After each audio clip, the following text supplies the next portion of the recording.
Welcome back to the Revan Evan channel. We're at the NMRA World Finals at one of my favorite tracks, Beach Bend Raceway Park in Bowling Green, Kentucky. We got some gorgeous weather, and today we're talking to Kevin Schweitzer. We've been talking to him actually on the internet, going back and forth. He's been telling us about this car he's been building for a while, and finally we get to meet you in person. It's nice to meet you. Nice to meet you too, and see his car, which is a Mercury Zephyr station wagon, 1980 model. Yes, sir.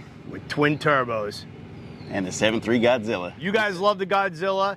We love finding these cars out here, especially being raced. This one's super fast. He's hoping to go in the 860 class this weekend. Yes, sir. And we're going to give you a look at the car. So, Kevin, let's take a peek. Tell us about this engine. It's been a love affair for 4.5-year build. It's been a long time coming, so. Right? I mean, the motor's got, I bought a crate motor like an idiot. Right. And then I took it home and then I decided, well, I can't just put twins on a crate motor.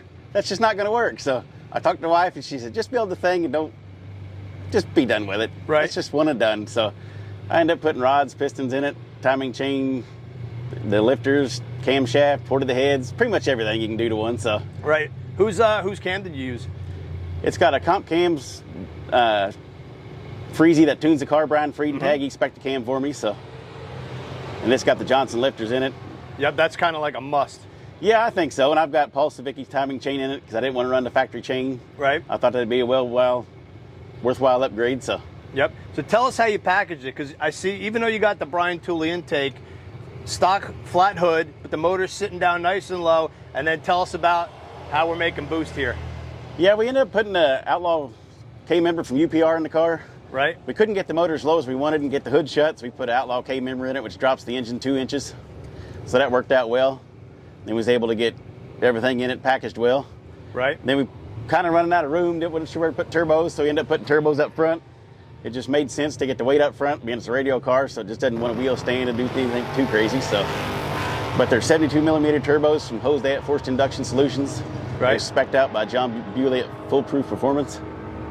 Is there a targeted boost level? Whatever it takes to run 799 with a 9. That's the goal? Eventually, yeah. I'd like to get a 4 to the 8th and 7 to the quarter eventually.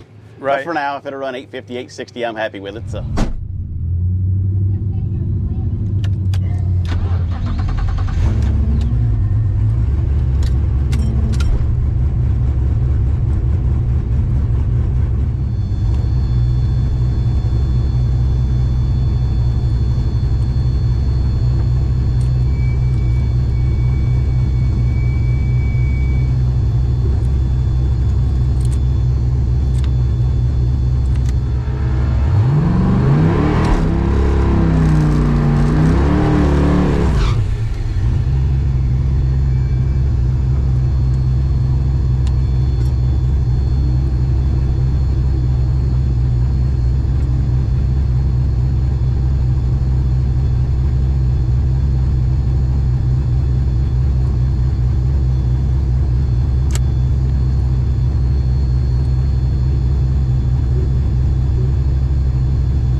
The Zephyrs, and being an 80 mile, it has aluminum front and rear bumpers, right? Yes, sir. These cars came with them, so it's kind of like some built-in lightweight stuff. I see you got this giant intercooler setup, and then a smaller radiator. This is a street car too, guys, right? It's licensed? Oh yeah, we drove dinner last night. Oh, that's We drove awesome, it out to man. the Cruise Inn at Roosters, and it runs 180, never got hot. Uh-huh. I mean, it'll idle for how many every days you want to idle it. It doesn't care. So What fuel? it's on E85. Very cool. So it does go through a little bit of fuel, right? It's not bad. I drove it the other day, 100 miles. It got 9 miles a gallon. So Oh, that's not bad yeah, at I all. stayed out of it. It's 2700 down the road, and it doesn't get hot. Fuel mileage isn't terrible. So What injectors in EFI are you running? it's got Holly Dominator on it. Then it's got fuel injector development. It's got the 2200cc injectors. Nice. Have you had it on a chassis dyno? Yeah.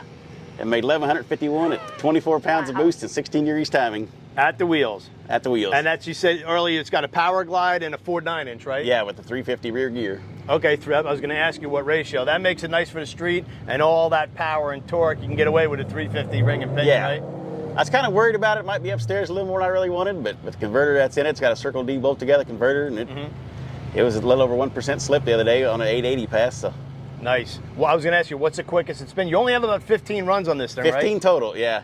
It's been 882 to the quarter at 158, and it's been 537 at 137 to the eighth. And what's it weigh? 3480. Ah, nice. I mean, it's a street car, right? Yeah, I mean, it's no featherweight. I didn't try to take a bunch of weight out. I mean, I didn't want it like a tank, but I Right. mean, it is what it is. I mean, it's got a fiberglass dash in it, which saves some weight, which I really wasn't planning on. Right. But when the car got from the chassis shop, the dash was all messed up, so I put a fiberglass dash in it. But I mean, it's got full insulation from the cow all the way to the back. I mean, it's got 40 pounds insulation in it. Right. Just try to keep some of the noise out. It does make it a lot nicer, especially in a Foxbody and a Wagon, because there's a lot of noise that's going on in there. So what do you do for suspension? Because Foxbodies, you got a lot of options. There's a million K members out there. Is it a bolt-in suspension car? Yeah, it's a UPR, front suspension, all UPR stuff. Then it's got AFCO shocks all the way around it. And what'd you do in the back? It's got a factory-style 4-link in the back. Okay. It's got upper and lower torque boxes from Marty Miralat. Did you have to mini tub it or anything? Yeah, it's mini tub. Okay, cool. With the stock back seat in it, so that's extra points. Because I know you got it sitting nice and low. But there's a reason that you went with a Wagon, and there's a reason you got a functional back seat, right? Yeah. Yeah, I want to do drag week and sick week and some of the drag and drive stuff. And I didn't want to go just me and the daughter or just me and the wife. There's 3 of us, so I thought, well, let's just build a wagon. The wife said, yeah, let's just try it. Be something different, something fun, and we can pile 3 of us and a buddy in here and just go wherever we want to go. That's cool. So you said 4-year project. Did you buy this 4 years ago, this car? Yeah, I bought it 4.5 years ago. Yep, I just was kind of looking for a wagon. It took me a couple months to find it. And Right. I showed the wife this one. She goes, what are you doing today? I said, nothing. She goes, why don't we go look at it now? So we went and looked at it. A week later, we picked it up, brought it home, and started working on it. That's a great wife. Let's cruise around and take a peek. You obviously got some adjustable shocks, adjustable caster camber plates, that awesome brine Thule intake. Whoever did the work under here packaged everything really nice. The wiring is very clean, overflow tanks, even the front accessory drive. Is that just a factory Ford Godzilla drive? Yes. Yeah, Bevan's race car in Owensboro, Kentucky. He's the one that did all the plumbing. I mean, he built we got the radiator low as we wanted, put the motor in, got the turbos on, put the radiator in and everything. So, because that's a custom radiator, because obviously we had to shove it low. Oh yeah, I to see get the it's way intercooler down piping in to there. go over it. So, What did you do for oil pan? it's got the 417 Motorsports oil pan. Okay, So that's worked out real well. gotcha. And then you got a remote oil filter up here? Yeah. Who makes this setup? Clearview Filtration makes it. It's just, turned out pretty nice. A friend of mine on sick week ended up having an engine problem, and he caught a big piece of metal in the screen here, and it saved his motor. Oh, wow. So after I found out about that, and I want to do drag and drive stuff, it just gets you peace of mind. You just hook a little air to it right here, and it blows the oil out of it, and you can look at the screen to make sure the motor's healthy and everything's good to go. Yeah, I could see, like, especially building a street car, keeping things as simple sometimes as possible, not outthinking yourself. Like I see you went with stock exhaust manifolds, just turned around, they go out the front. Yeah, it worked out well. I was going to get a set of headers, and then we was in the chassis shop, and I just couldn't get the headers in time, and I thought, well, the manifold will take so much more heat, I don't have to worry about them cracking, so it's worked out really well. And then dumps right out here. And I see you have a nice little sweater going on. It looks like it's winter time, and you got a nice knitted sweater on your, what are those, 4-inch pipes? Yeah, just trying to keep some of the heat where it belongs in the pipe, and just not blow the heat out all over the motor, and try to keep us a little cooler, so. Right, and then this setup, you don't have to run an exhaust system, which makes things nice. You don't have to worry about all that muffler stuff under the car. Yeah. It's still pretty quiet. It's a little loud. That's all right. But We I mean, like it's loud. a street car, so. Yep. So we'll cruise down here. You got RC component wheels, and I see you went with the Bear. You got Bear brakes front and rear. Yes, sir. They work pretty good. I know like Mike Javanis is a big proponent of these on his street car. He's got a 7-second Foxbody. So that deal, it's a bolt-on deal, right? Yeah, he spec'd all the brakes. I got the wheels from him, tires from him, brakes from him. So we just kind of took what we knew worked on his car, right, and just transferred it right over to here. Nice. Original paint? Yeah. Do you know what color it is? I do not. We take a peek inside? Oh, yeah. You got the handy-dandy roof rack. My man Abe is back on camera today. So you can see removable dash. The way the Holly screen fits in there is really nice. Ooh, cup holders, very important. Yeah, you got to have the Motion Raceworks billet cup holders. Why not? Absolutely. I see you got the shifter. Yep. Is that an air-actuated shifter? Yes. Cool. What RPM do you shift at? 7,000. And are you using a trans brake or you just foot braking? Trans brake. Okay, help you build boost? Oh, yeah. So what boost do you leave under and how hard do you leave? We normally leave at 7 pounds of boost at 4,000 RPM. Okay. So it's usually mid 130, 60 foot. I was going to say, you only got 15 runs, but what's a 60-foot spin already? Yeah, low 130s. That's pretty good. It will take a lot more. We're just trying to get used to it. And man, I don't want to kill the thing, so. And plenty of leg room. I know I could probably fit in there. Yeah, I mean, me and the wife have fit in there just fine. Just when we put the back seat, trying it out, just to make sure it was safe and everything. So, what rear links do you have back there, suspension-wise? My chassis shop made him. Okay. Yeah, he made it. But it's still it's Mustang style. Yep. Unequal length, non-parallel four-link. Yep. And you have an anti-roll bar too? Oh yeah. Man, look at this parachute. Because any car over 150 in NHRA has to have a parachute. Let's take a peek in the back, Kevin. So you got the license plate on there. Look at that. The Mustang. Are those the same as Mustang struts for the hatch, or are they a little different? I don't know. I've got to find some. I just haven't had time. And when I was building the car, I found this sitting down in the wheel well, and it's kind of worked out well, so I've just kept it. What is that doohickey? It just clamps on the strut rod and holds the strut. Get out. I've never seen one of those. I feel ashamed. I've never seen that. Yeah, I assume it's a Ford part. I don't know. It's down inside the wheel well. Was it really? Yeah. And it just locks on. Yeah, that's fantastic. Does it have a Ford part number on it? I don't know. Warning, it says. Yeah, warning. What a great piece.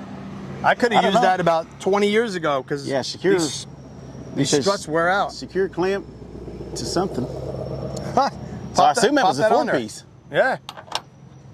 It just goes on there and you tighten it down. And that should have come factory with every Foxbody Mustang that's a hatchback. I don't know if somebody from the factory may have left it in the car. Right. I don't know.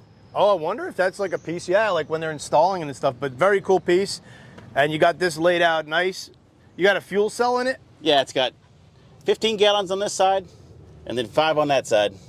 Okay. I don't have the lid unlocked. Okay, it's Zeused up there. There you go. Some nice tanks. How many gallons you say? It's 5 on this side, or 15 on this side and 5 on that side. And what's the difference? Well, my original plan was to do pump gas and C16. Right. So I didn't have to swap tanks and drain tanks and everything else at the track. But ended up, I've just gone to E85 and I just use the one tank. Okay. But if in the future, if I ever want to do something different, I've got the capability of doing something different. That's nice. And I see the ruler in there, I assume. Is that your measuring device for how much fuel you got in there? I know it's 7.5 gallons is 4 3/8 inches. See, simplicity. Just dunk it in the tank? Yeah, just dunk it, take a look, and you're good to go. So. Oh, that's perfect. I've got a fuel sending unit, but I shorted it out already, so that's a winter project. Kevin, man, awesome. I know you're going to be a force to be reckoned with in the 860 class. I hope you have a lot of fun out there. You got anybody you need to thank? Yeah, I've got a couple great guys that helped me. I got Mike Javanis. He's helped spec a lot of parts on the car. He's done really well. I've got Buddy Freezy, Brian Friedentag, as you well know, tunes the car, does a fabulous job. I don't have to worry about the car getting hurt or something stupid happening. Got Derek Bevins, my chassis guy at Owensboro, Kentucky. He gets me in, gets me out. He doesn't hold me up. Does great work, as you can tell. So, yep. I mean, just local guy, 15 minutes from the house, so it all works out well. I didn't even ask you, where are you from? Rockport, Indiana. And what do you do for a living? Industrial maintenance at a power plant. Oh, that's some serious work right there. Yeah. That's cool. I got to thank my wife and my daughter especially. They come with me every week. My wife lets me live in the garage half the night, and everybody complains, what are you doing eating cheap lunch for dinner? Or for lunch the next day? I'm like, we was all out in the shop till 8:30. I'm not going to go and cook dinner at 8:30 at night. Nope. I'd much rather have it out in the shop working. I'll eat a pizza pocket for lunch. I don't care. I guess, who gets to ride shotgun? Do they call shotgun? It just depends. Usually the daughter's in the back, but sometimes it's whoever gets out in the seat first. There you go. I'll let them drive. I don't care. They can drive it if they want. So. It's probably pretty fun to drive, I would Oh, yeah. imagine. All that power. Yep. That's awesome. Yeah, if you want to do rolling burnouts, just turn the boost controller on and let her eat. Let it eat. Kevin, thank you so much, Sure do man. appreciate it, guys. So, Well, thanks everybody for checking out another video on the Revan Evan channel. We are closing in on 50,000 subscribers, and we love that you guys leave a comment, hit that like button, let us know what you guys want. We got Godzilla stuff, we got Ford Mavericks. We're out here at NMRA, and we're gonna have a fun weekend. So thanks for watching.